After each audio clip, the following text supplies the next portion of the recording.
Good evening, ladies and gentlemen. First, I want to apologize to not doing my speech in German. I have difficulties with German. So I prepare some remarks in English. I apologize also to read a part of them. I'm a little bit afraid to make a huge mistake here in Heidelberg without the support of these written tests. First, I want to thank Professor Markus Pohlmann and Professor Elisângela Vallarini for the invitation and for the opportunity to be here today. It's a great honor and a great pleasure to be here. I was invited, I suppose, because of my work as a judge in Brazil in the so-called Lava Jato operation, or car wash operation, or jet wash operation, as you wish. I'm not sure if all of you are familiar with the case, so I prepare some remarks to explain the Lava Jato operation. I think it's possible to extract some lessons from these criminal cases that could be useful also in other scenarios. As I saw the case, it could make the rule of law and democracy stronger in Brazil, a country that does not have a great tradition in the enforcement of the law against crimes committed by powerful politicians or businessmen. Let me say first that, as a rule, Brazilian criminal justice does not work very well in complex cases, especially in white-collar crimes, including bribery and money laundering cases. There are two main reasons. First, the slowness of the whole judicial process delays the final judgment and negatively impacts the chances of a serious enforcement of the criminal law in complex cases. In this sort of case, it was very common until recently that you never saw final decisions, even in cases involving serious criminal conduct. As a rule, these defendants would never go to prison. The second main reason, and it is important to say, in Brazil's judicial system, our Supreme Court has original jurisdiction over criminal charges involving high federal official authorities, like the president, the vice president, cabinet ministers, and members of the federal Congress. So in a criminal investigation, if investigations produce evidence of criminal conduct by a federal congressman, for instance, the judge has to send it to the Supreme Court. But our Supreme Court has a very heavy caseload, which made it very difficult to have these criminal charges adjudicated in a reasonable time. Maybe things start to change in a famous criminal case decided by our Supreme Court 4 years ago in 2012. In criminal case 470, also known in Brazil by mensalão, our Supreme Court convicted highly placed politicians, including a former chief minister of Brazil, and several congressmen, political leaders, bank directors, accused of bribery and money laundering. This verdict marked a clear break with a past of weak enforcement of the law against this kind of crimes. 2 years later came the Lava Jato operation. As I said, I heard that you here call it car wash operation or jet wash operation. I prefer the Brazilian name Lava Jato, which has a double meaning that I could explain later if you have curiosity about that. Lava Jato operation is not a single case. Its core is the Petrobras scandal involving bribes paid in multiple public contracts to close to 100 people, maybe more. For those who don't know, Petrobras is a big federally owned Brazilian company that is responsible for the exploration of oil and gas in Brazil. It's a major state entity in Brazil. It's our country's largest company and one of the world's largest oil companies. In this Lava Jato case, the prosecutors decide to pursue separate charges against dozens of defendants. So there is not a single accusation, but several. Part of this case have already been tried. Part are pending case. As you know, as a judge, I cannot say much about the criminal cases still pending. In truth, I cannot say anything about them. But I can share some of my reflections about the cases that I have already tried. As it usually happens in criminal investigations, Lava Jato started small. The federal police was investigating 4 individuals involved in what seemed to be, at that time, a money laundering crime and illegal financial operations in the money exchange black market. One of these individuals, named Alberto Youssef, had connections with a former director of Petrobras.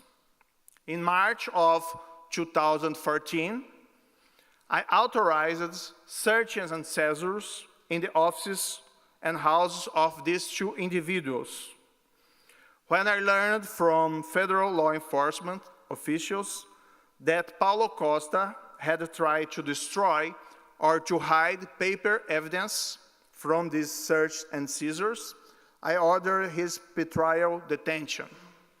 Alberto Youssef, a professional money laundering, already convicted, was also arrested in pretrial detention for different reasons. Looking at the bank records of Alberto Youssef's enterprise, police and prosecutors discovered that his accounts have received millions in credits from some of the biggest Brazilian construction companies. These companies were also major suppliers of Petrobras. In another line of the investigation, it was discovered with the assistance of Switzerland that Paulo Costa, the former director of Petrobras, had millions of dollars deposited in offshore accounts in Swiss banks. This is where and how the investigation started. Facing long prison terms, Alberto Youssef and Paulo Costa agreed in the second half of 2014 to make plea agreements with the prosecutors. In summary, they revealed that, as a rule, in every contract Petrobras had with top Brazilian construction companies, these companies paid kickbacks of 1 or 2% of the total value of the contract. Alberto Youssef was charged of organizing the financial scheme. Paulo Costa received a share of the bribes. A share of the money, and that's important, went to politicians, including federal legislators of the Popular Party, which was part of the ruling coalition in the government. The Popular Party, let me explain, was responsible for the nomination of Paulo Costa for his former position in Petrobras as a director. Youssef and Costa also revealed that other Petrobras officials had received bribes and had worked with intermediaries and politicians of other parties of the governing coalition, such as the Works Party and the Party of the Brazilian Democratic Movement. They also revealed, and that's another part of the problem, that these companies worked together to fix the results of Petrobras bidding procedure. So they decide between them who would win each big contract in Petrobras. The investigations continue to produce new evidence, including from international cooperation, including from new plea agreements with other criminals who decide to cooperate. Of course, everything that a cooperating criminal says has to be supported by additional evidence. In that regard, there are lots of investigation still underway. But it was possible, in some cases, to get evidence which support the information revealed by these cooperation criminals. Considering the cases already tried, there have been to date about 15 sentences, maybe a little more, which were specifically related to crimes of bribery in contracts involving Petrobras. In some of them, the persons convicted were top executives of these biggest construction companies, top executives of Petrobras, as well as middlemen between these two groups. By now, 4 former directors of Petrobras have been convicted and sentenced to prison terms. 2 of those decided, after serving part of their prison terms, to cooperate with the investigations. The police and the prosecutors discovered that all of these 4 former directors have offshore accounts with millions of dollars in countries such as Switzerland, Monaco, and Luxembourg. In at least 4 cases, there were convictions of former federal legislators who had received bribes in the Petrobras scandal. In a 3rd case, it was proven that money from the bribes had been directed to illicit financing of a political party. An interesting fact about the investigation is that 2 of these former federal legislators who were convicted in Petrobras scandal, it was proven that they also received bribes in the Mensalão case. The investigation revealed that they received the bribes from Petrobras scandal, even as the trial of the Mensalão case by the Supreme Court was going on. That was very disturbing. In one of the cases, a former senator was convicted for taking bribes in a very disturbing scenario. In 2014, our Congress decided to create a special investigation commission over Petrobras scandal. This senator was nominated vice president of the commission. But instead of doing the investigation, he took the opportunity to request bribes for some of the top executives of the biggest construction companies who were under investigations. To illustrate the magnitude of this corrupt practice, just a manager of Petrobras, after reaching a deal to collaborate with the authorities, agreed to return about $97 million in bribes that he had received from Petrobras contracts and kept in secret in offshore accounts abroad. In the beginning, Petrobras assumed a posture of general denial. It did not recognize any problem of governance in its contracts. But as the investigation developed, the company gradually started to admit that crimes were committed. This culminated in an official recognition in its 2015 report to shareholders of losses from corruption of nearly 6 billion reais, about $1.5 billion at today's exchange rate. $1.5 billion in bribes. It took time, but after a while, to their credit, some of the construction companies involved in this criminal scheme began also to recognize their responsibility. Two large Brazilian companies reached lenient deals with the prosecutors. They committed to review their crimes, to abandon criminal practice, to implement efficient systems of compliance, and to compensate public coffers by returning more than $500 million reais. Recently, another big construction company reached another lenient deal with the prosecutors, but the details are still unknown.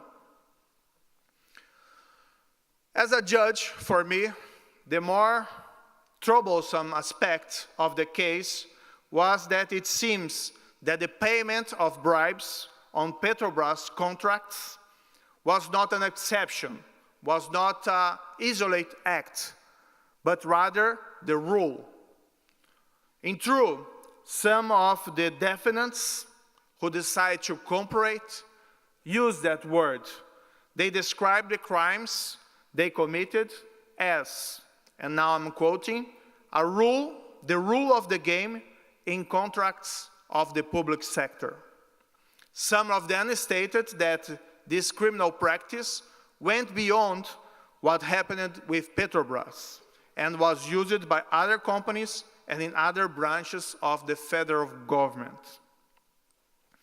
As I said, there are ongoing investigations not only in my court, but also in other federal courts that received parts of the case. Dozens of highly placed politicians, especially congressmen, are being investigated by the chief federal prosecutor before the Supreme Court. That's because the special jurisdiction of the Supreme Court over criminal charges involving congressmen. All of these disturbing facts, especially the cases already sentenced, allow us to conclude that an environment of systemic corruption was uncovered by the investigation. Corruption, as an isolated crime, exists all around of the world. But systemic corruption, the payment of bribes as a rule of the game, isn't really that common, and it represents a severe degeneration of public and private custom, especially in democratic nations. The costs of systemic corruption are, of course, enormous. First, the cost of the bribes that are usually added by the criminals to a contract with the, in that case, Petrobras, or with the government. This affects public budgets. Imagine that this is not an isolated practice, but a general rule, and then you will understand how it can affect the management of public resources. Moreover, the need to generate funds for bribes in systemic corruption schemes can affect investment decisions by public and private entities. Perhaps, this is a kind of speculation, some bad investments made by Petrobras at that time could be explained not simply as a result of a bad decision or an unlucky choice, but instead as a deliberate choice by corrupted directors of the company to generate bribes rather than take the best decision from an economic point of view. Another detrimental effect of system corruption is that it chases away local and foreign investors. If the market is not clean and transparent, if bribes and cheating are the rule, a responsible investor will not have confidence in that market and he will not put its money in it. Above all, system corruption, and this is the most important, system corruption is damaging because it impacts the confidence in the rule of law and in democracy. If the law does not apply to everyone, there is a progressive erosion of trust in democracy. What could we do? Faced with a revelation of system corruption, we have to work. First, that's important, the judicial system must work. Crimes that are uncovered and proven, respecting due process, must be punished. Justice works when the innocent goes home and the guilty goes to prison. The outcome should not depend on the economic or political condition of the defendant. There is still much to be done to advance in this respect. Yet, the Lava Jato operation, just as other recent cases in Brazil, reveals that much can be done even under the current legal system, as long as the problem is confronted and treated with seriousness. Justice cannot be make-believe with cases that never end and people who have been proven guilty of serious crime who are never punished. The adequate functioning of the criminal justice system through not a sufficient condition to eliminate system corruption. It's necessary that other public institutions, the executive and the legislative branches of government, adopt public policies aimed at preventing and combating corruption. System corruption is not and cannot be a problem only for the courts. Let's be clear. The government is the principal actor responsible for creating a political and economic environment free of system corruption. The government, with all this power and greater visibility, teaches by example.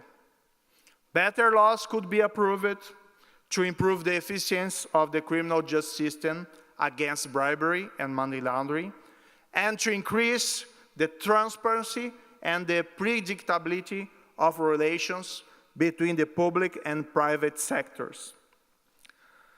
So acting, reducing incentives and opportunities for corrupt practice. Freedom of the press and access to information is also essential. The control of those who govern by the government demands citizens that are well informed about the mandates of public life. Since the beginning of this investigation, it was our decision that we would not hide any information, anything, any evidence from the public. The Brazilian Constitution requires that the judicial process be open to public scrutiny. We cannot have cases prosecuted and tried in secret. Once the investigation was finished, and sometimes it's necessary during the investigation to keep things in secret, but after that, everything, the prosecution, the evidence, the hearing of the witness, the judgment, and the sentence has been conducted under the light of the sun. This is important, not because we want to judge this case in the realm of public opinion or to manipulate public opinion, but it is important to prevent any attempt, and there's always a possibility of that, to prevent any attempt by powerful defendants to obstruct justice. In fighting system corruption, the private sector has also a relevant role. Corruption, of course, involves those who make the illicit payments and those who receive the bribes. Both parties are guilty. So companies must do their homework, saying no to the payment of bribe, implementing mechanisms of internal control, and denouncing requests or demands for payment of bribe. It's also important to act collectively so that companies involved in corrupt practice are identified and isolated from the market and not allowed to assume preeminent position. About this collective action, I take the liberty to report the example of some Sicilian enterprise that joined together and adopt a public behavior to say no to the extortion of mafia in Sicily. It's not exactly barbary, but it's the same. Movements like the Addio Piso in Sicily shows how enterprise could act collectively to say no to criminal practice. So much can be done. It's important to keep in mind that system corruption is a product of institutional and cultural weakness. No country is predestined to live with system corruption, since it's not a natural phenomenon. It's not a tropical disease. Discovering and revealing it, even if it generates impacts in the short term, is not part of the problem. It's part of the cure. Once system corruption is discovered, necessary public policies should be adopted and implemented to overcome. Perhaps more than any other case in the past, because of the dimension of the crimes revealed, Lava Jato operation provides Brazil with the opportunity to take the necessary steps to overcome this shameful practice. It's too soon to say whether that will happen or whether corruption will be contained and reduced to a more reasonable size in Brazil. It's difficult to make predictions. There have been, unfortunately, reactions to Lava Jato operation. These have come especially from politicians. Some critics have complained that Lava Jato operation is not impartial and has been used to play politics. That's not right. Of course, if the crime involves bribes paid to politicians, the case will inevitably have political consequences. But this happens outside the court, and the judge does not have control of it. Some critics say also that Lava Jato operation represents the criminalization of politics. The blame, however, should not be aimed at the judicial process, the judge, or the prosecutors, but rather at the politicians who committed the crimes. The judicial process is just a consequence of a previous bad behavior from the people who commit the crimes. The judiciary could not turn a blind eye in the face of the alleged crimes.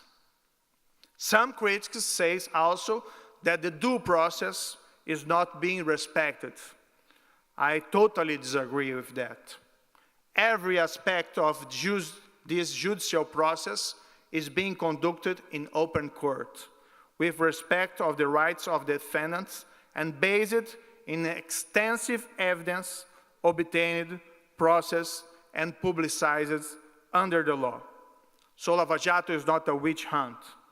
The problem is that the evidence of corruption revealed by the investigations was so widespread that the case took giant proportions, with numerous detentions and convictions. But nobody here is being charged or convicted based in political opinion. When there is evidence of illegal conduct, especially bribery, the accused are being charged and convicted not because of his political opinion, but for the bribery and money laundering crimes they committed. This is so much different. To summarize, it's possible to take some lessons from Brazil's situations. And now I start to finish my lecture. Years of weak enforcement of the law against crimes committed by high politicians and powerful businessmen have generated in Brazil a free environment for development of bribery, kickbacks, and corruption. Probably it was not the main reason, but of course, the weak enforcement of the law did not help to prevent it. However, reality has presented us in Brazil with an opportunity to face systemic corruption. I read sometimes in foreign newspaper statements of criticism against the systemic corruption uncovered in Brazil. The critics are correct. What has been exposed is shameful. But there is another way to look at this picture. The crimes are becoming known because of the efforts by many Brazilians to face and fight the problem. The police, the prosecutors, and judiciary are seriously dealing with it. It is still an ongoing investigation, but some of the results of the cases already tried have no precedent in Brazil. We had several corruption scandals in our history, but never before Lava Jato operation, top executives of the country's biggest construction companies were tried, convicted, and arrested. Never before Lava Jato had the director of Petrobras been charged of a crime. Today we have 4 of them convicted and serving prison terms. Several congressmen are being investigated and prosecuted before the Supreme Court. 4 former federal congressmen have also been convicted and are serving prison terms. I believe this is progress in the implementation of the rule of law in our country, and I believe that Brazil should be proud of it. And it has had beneficial collateral effects. In a possible positive collateral effect of the investigations of the Petrobras scandal, our Supreme Court overruled a past decision that postponed indefinitely the execution of a prison sentence in Brazil. Now our Supreme Court understands that enforcement of a criminal conviction is permitted just after the sentence is affirmed by a court of appeal. Before that, the Supreme Court understood that you have to have a final decision, and sometimes it took decades to reach a final decision in Brazil because of the heavy case load of our superior courts in Brasilia. So, now with this new understanding, society no longer has to wait for a final decision at the highest level of appeal. Now, thanks to a new interpretation by our Supreme Court, a criminal conviction can be enforced immediately after it's affirmed by a court of appeal. This is a kind of a judicial revolution in the enforcement of criminal law in complex cases in Brazil. So our Supreme Court has clearly demonstrated with this new ruling that it fully understands the connection between system corruption and impunity. In another important case, our Supreme Court ruled against electoral contribution for companies. Brazilian electoral law allowed companies to make large contributions for election without proper limits. Our Supreme Court understood that without safeguards, there would be great danger of improper relations between company and politicians, or quid pro quo donations. So it ruled them void until proper regulations are approved. This is a case that was decided in 2015. It's also true that much more can be done. Until now, the police, prosecutors, and the judiciary have been the main protagonists in our nation's efforts against system corruption. So far, the executive branch and the Congress have made no significant contribution in Brazil's efforts against corruption. And they could do a lot of things. For example, proposing and approving better laws to prevent corruption. To be very honest, the actual agenda of the Congress seems to involve more bills to stop or to prevent criminal investigations than anything that could help the continuity of it. This is very disappointing. In spite of that, it's important to highlight that last year and this year, millions of Brazilian citizens protested in the streets against corruption. On March 13 of this year, more than 3 million Brazilians occupied the street in several state capitals and major cities of Brazil in peaceful demonstration. It's true that these demonstrations were motivated by many causes, like dissatisfaction with the state of the economy and with the former government. But it's also true that a common cause that united demonstrators and the country was to rally in protest against system corruption and in support of the investigations. This attitude of our country's citizens gives us great hope. The fight against corruption has definitely entered in Brazil's public policy agenda and will influence our political debate. This is very positive. Hopefully, some years from now, we'll be able to look back and say that Lava Jato operation was part of the strengthening of the rule of law and democracy in Brazil. Maybe we will be able to say that system corruption was overcome and became a sad memory of the past. Obviously, we cannot take this for granted, but it's necessary to have some hope. I'm confident that at least we have in Brazil a great opportunity to face and to solve this challenge. I would like to finish my lecture reading some words about corruption that I found in a famous speech of old President Theodore Roosevelt. I was doing some research about corruption in the United States, and I discovered that President Theodore Roosevelt had a strong agenda against corruption.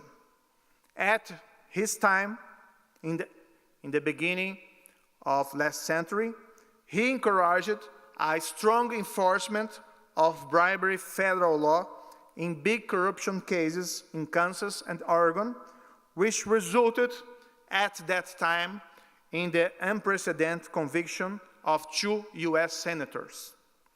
He also endorsed the Pohlmann Act of 1907 that forbid companies' donations for federal elections. So his speech sounded his acts, and that is much important about politicians. He delivered these strong words in a speech from the Congress, the US Congress, in 1903. And now I'm quoting President Theodore Roosevelt. There can be no crime more serious than bribery. Other offenses violate one law, while corruption strikes at the foundation of all law. Under our form of government, all authority is vested in the people and by them delegated to those who represent them in official capacity. There can be no offense heavier than that of him in whom such a sacred trust has been reposed, who sells it for his own gain and enrichment. And no less heavy is the offense of the bribe giver. He is worse than the thief, for the thief robs the individual, while the corruption official plunders an entire city or state. He is as wicked as the murderer, for the murderer may only take one life against the law, while the corruption official and the man who corrupts the official alike aim at the assassination of the common law itself. Government of the people, by the people, for the people, will perish from the face of earth if bribery is tolerated. The givers and takers of bribes stand on an evil preeminence of infamy. The exposure and the punishment of public corruption is an honor to a nation, not a disgrace. Let me repeat this. The exposure and the punishment of public corruption is an honor to a nation, not a disgrace. The shame lies in toleration, not in correction. No city or state, still less the nation, can be injured by the enforcement of the law. If we fail to do all that in us lies to stamp out corruption, we cannot escape our share of responsibility for the guilty. The first requisite of successful self-government is infringement, enforcement of the law, and the cutting out of corruption. Here I end the quotation. And with these powerful words, I finish my presentation. Thank you all for your attention. I'll be glad now to answer the questions that you have.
Okay, let's start the questions, please. This is an academic Ladies and gentlemen, conference.